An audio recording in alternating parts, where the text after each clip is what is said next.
welcome back for another video of So Reset My Car.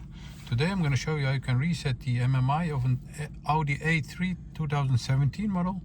I had some problems with lagging problems of my MMI system, and after resetting it, disappeared. My problems disappeared, so I wanted to share this with you. Okay, let's start right away. First of all, the ignition must be turned on. Then we're gonna go to this area over here.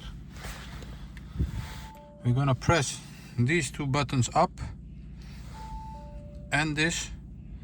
Keep it pressed for about 3 seconds. So this up on that direction, and this press for 3 seconds. And you'll notice when you let go these three buttons, the MMI system will reset itself. So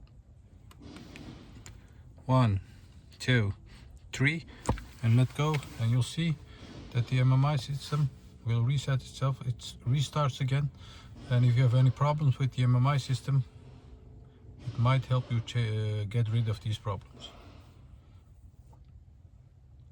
So as you can see, it started all over, and my lagging problem went away when I reset this MMI system.